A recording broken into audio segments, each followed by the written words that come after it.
Smart way to score 35 out of 35 in quant. जी हाँ, बिल्कुल हाँ, क्वांट की बात कर रहा हूँ और 35 में से 35 लेने की बात कर रहा हूँ, क्योंकि ये आरबीआई असिस्टेंट प्री है। अगर आपको लगता है कि भाई 35 में से 35 कैसे आएंगे, मेरे तो मौके में 18 आते हैं, मेरे तो मौके में 20 आते हैं, तो कोई बात नहीं, ठीक है। एक जो सीरियस बच्चा होगा उसे पता है कि मॉक और जो रियल एग्जाम है उसमें दिन रात का फर्क भी मिल जाता है आपको। मॉक में आपको मुश्किल इसीलिए क्वेश्चंस दिए जाते हैं ताकि आप घर पे जब 2-2 3-3 नंबर बढ़ाने की, इंप्रूव करने की कोशिश करें, तो वहां पे रियल एग्जाम में आपके 7 से 8 नंबर इंक्रीज हो रहे हो अंदर ही अंदर, ठीक है। तो अब ये देखिएगा कि आपको 35 में से 35 लेने का टारगेट मैं रख रहा हूं। क्यों? क्योंकि आपको पता होना चाहिए कि 97.5 के अराउंड कट ऑफ गई थी लास्ट ईयर प्री के अंदर। अगर आप सोचते हो कि मुझे 100 में से 97 नंबर चाहिए, तो अटेम्प्ट तो 100 के 100 करके आने पड़ेंगे ना, ठीक है। या आपको एक्यूरेसी इतनी अच्छी होनी चाहिए और आपकी किस्मत ऐसी होनी चाहिए कि शिफ्ट थोड़ी सी टफ आ गई और आपने 92 93 के आसपास कर दिए और आपका स्कोर नॉर्मलाइज होके 97 98 के आसपास पहुंच गया, ठीक है। और ये कोई अनअचीवेबल स्कोर भी नहीं है, ऐसा नहीं है कि ये स्कोर आप स्कोर कर नहीं सकते, आराम से हो जाता है, करते भी हैं लोग। स्ट्रेटेजी मैं आपको बता देता हूँ, स्मार्ट स्ट्रेटेजी के साथ आप चीज़ों को क्लियर कर सकते हैं, एग्जाम क्रैक कर सकते हैं।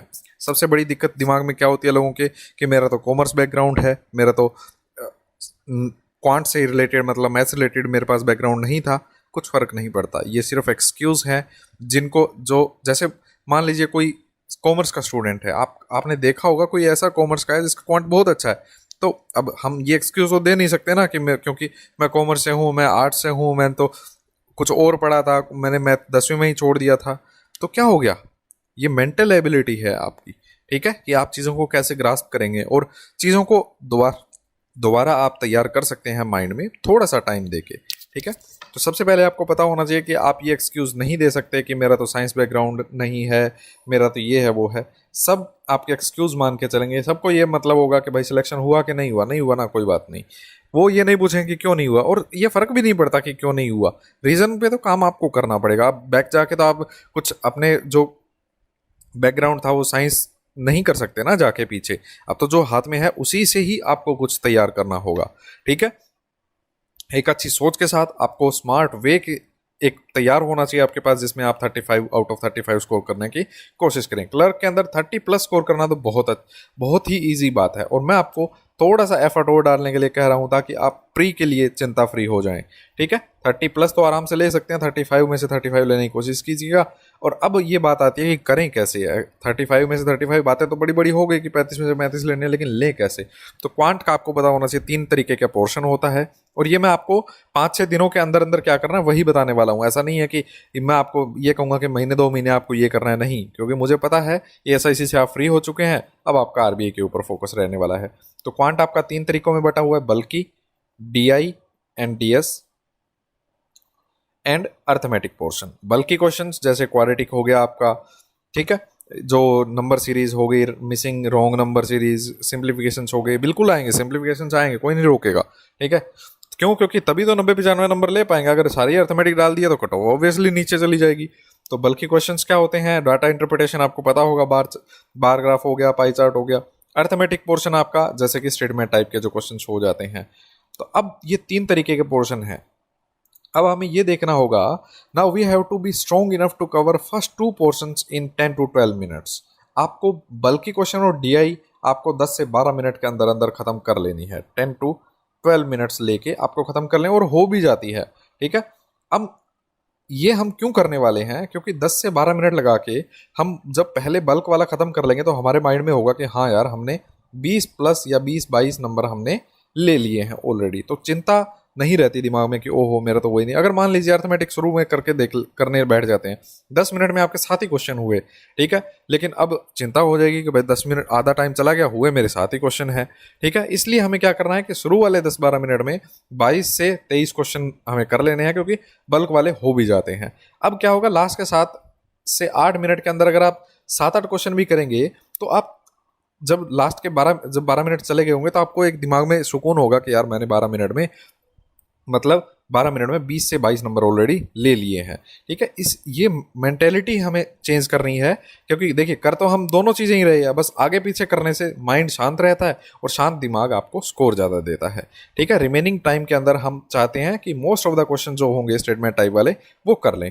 ठीक है, एक गुड न्यूज़ आपके लिए ये है कि क्वांट में मास्टर करने के लिए आपको आरबीआई असिस्टेंट प्री क्लियर करने के लिए क्वांट के लिए आपको कोई बुक करने की ज़रूरत नहीं है, बल्कि क्वेश्चंस जो हैं वो आपके मॉक में कवर हो जाएंगे। डीआई के अंदर आपको क्या करना है कि जो आपके मान लीजिए 10 मॉक बचे हुए हैं अभी, ठीक है, तो आपको क्या करना है, 3 मॉक अलग रख लीजिए, बचे हुए 7 हैं उनको सबमिट कर दीजिए। सबमिट कर दीजिए और उसमें से जितनी भी डीआई है इकट्ठा 2 दिन लगा के सारे मॉक में से डीआई खत्म कर दीजिए, तो आपका डीआई पे हाथ जच गया। 3 मॉक लास्ट के इसलिए रखवाए हैं मैंने ताकि लास्ट के 2 दिनों में 1 दिन के अंदर आप ये तीनों मॉक करके खत्म करें। ठीक है, मॉक पे भी अपना हाथ जचा होना चाहिए। स्टेटमेंट टाइप वाले जो क्वेश्चन होंगे उसके लिए आपको इंट्रोस्पेक्ट करना पड़ेगा कि कौन से मेरे वीक एरियाज है जो मुझे नहीं उठाने। मान लीजिए कि आपको सिंपल इंटरेस्ट कंपाउंड इंटरेस्ट नहीं आता, तो क्या वो आप उठाएंगे? हमें ये भी पता होना चाहिए कि मुझे क्या नहीं आता।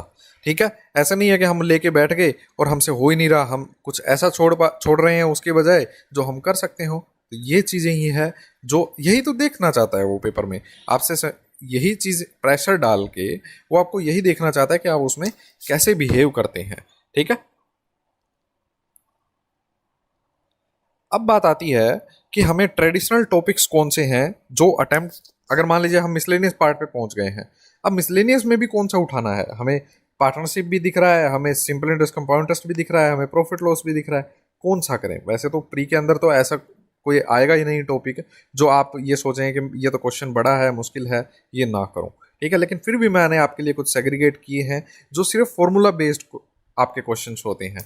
जैसे कि आप पार्टनरशिप कर सकते हैं, आपको क्या करना है, ए बी सी, इसने मान लीजिए 2,000 रुपये लगाए, ठीक है, इसने 3,000 रुपये लगाए, इसने 5,000 रुपये लगाए, इसने 7 महीने के लगाए, इसने 8 महीने के लिए, रेशो निकाल दीजिए। बाद में ज़्यादा से ज़्यादा क्या कहेगा, टोटल प्रॉफिट इतना हुआ, बताइए बी का हिस्सा कितना है, सी और ए के हिस्से का डिफरेंस कितना है, तो यही चीज़ें पूछेंगे।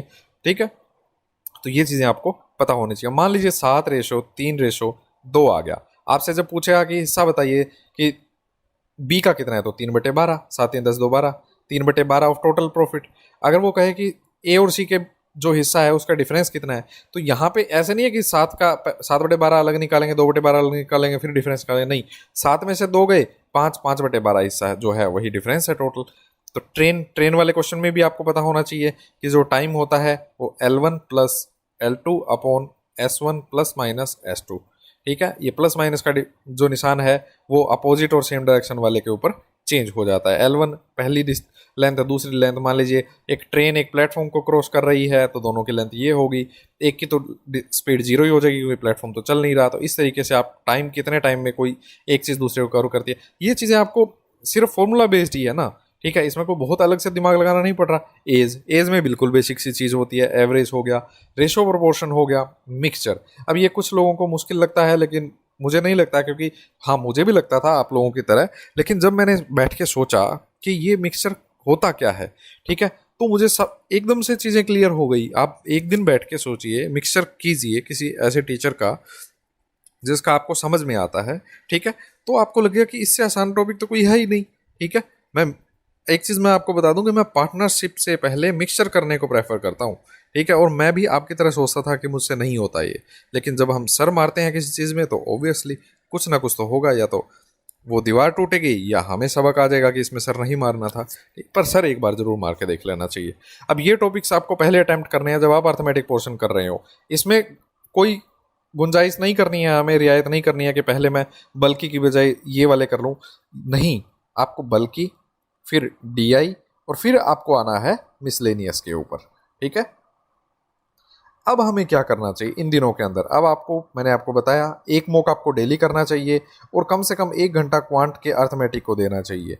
15 मिनट आपको डेली डाटा सफिशिएंसी को देना है आउट ऑफ 60 मिनट्स।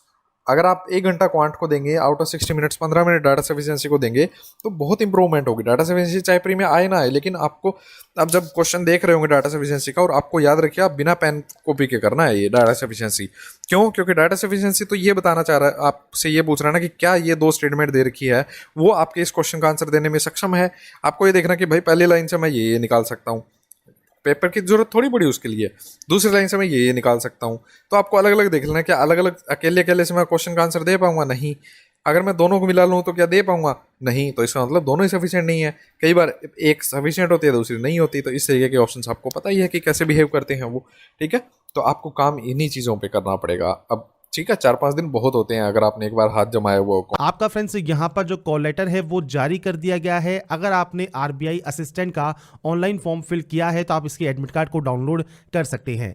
लिंक आपको आरबीआई की ऑफिशियल वेबसाइट। फ्रेंड्स ये देखिए, इसका यहाँ पर एडमिट कार्ड का पोर्टल है जहाँ पर आपको मिलता है आपका कॉल लेटर डाउनलोड। 21 मार्च से 27 मार्च तक आप कर सकते हैं। आपको लॉगिन क्रेडेंशियल में इंग्लिश या हिंदी में से कोई भी एक ऑप्शन को चूज करना है। आपका रजिस्ट्रेशन नंबर या रोल नंबर जो भी आपके पास अवेलेबल है ये आपकी मेल आईडी पर होगा, आपके एप्लीकेशन फॉर्म पर होगा, साथ में एसएमएस भी आता है। तो उनमें से जिसमें भी आपके पास रजिस्ट्रेशन नंबर है वो आप यहां टाइप कर सकते हैं। इसके बाद आपको या तो पासवर्ड देना है या फिर अपनी डेट ऑफ बर्थ भी आप दे सकते हैं। अब यहाँ पर फ्रेंड्स जो डेट ऑफ बर्थ का फॉर्मेट है वो आपको दिया गया है डेट, मंथ एंड ईयर। तो आपका देखिए जो डेट है वो आपको देना है।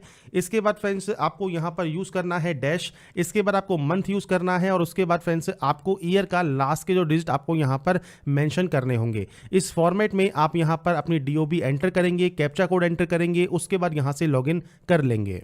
इसके बाद फ्रेंड्स यहाँ पर देखिए आपको आपका जो एडमिट कार्ड का प्रिंट आउट है वो आपको देखने को मिल जाएगा। आपको यहाँ पर आपकी फोटो लगानी है। इसके बाद date of exam, reporting time आपको मिल जाता है, रोल नंबर या यूजर आईडी मिल जाएगी, पासवर्ड मिल जाएगा जो कि आप ऑनलाइन एग्जाम में यूज करेंगे लॉगिन करने के लिए।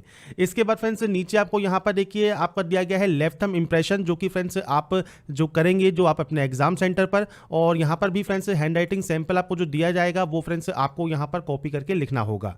ये फ्रेंड्स बाद में ही करना है, अभी आपको कुछ नहीं करना। आपको सिर्फ यहाँ पर फोटो लगानी है और इसके बाद आपको जाना है अपने एग्जाम सेंटर पर जो भी टाइम आपको दिया गया है वहां पर।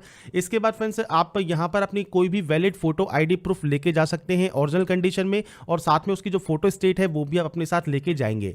इसके बाद फ्रेंड्स यहाँ पर आपको कुछ इंस्ट्रक्शंस दिए गए हैं, इंस्ट्रक्शंस को आप पढ़ सकते हैं। इसके अलावा फ्रेंड्स कोविड-19 से रिलेटेड कुछ जानकारी आपको यहाँ पर दी गई है, जिसमें आप यहाँ पर आप सेल्फ डिक्लेरेशन करते हैं कि आपको इनमें से कोई भी जो प्रॉब्लम है वो नहीं है। जिसके बाद आप यहाँ पर अपना नाम, आपका roll number, date of exam, exam venue name और सिग्नेचर ऑफ कैंडिडेट आप यहां पर करते हैं। तो ये आपका एडमिट कार्ड है जो कि आप एग्जाम सेंटर पर लेके जाएंगे और उसके बाद फ्रेंड्स आप अपना एग्जाम को कंडक्ट करेंगे। तो फ्रेंड्स यहां पर मैंने आपको फुल प्रोसेस बता दी है कैसे आप आरबीआई का जो एडमिट कार्ड है वो डाउनलोड कर सकते हैं, स्टेप बाय स्टेप प्रोसेस के बारे में।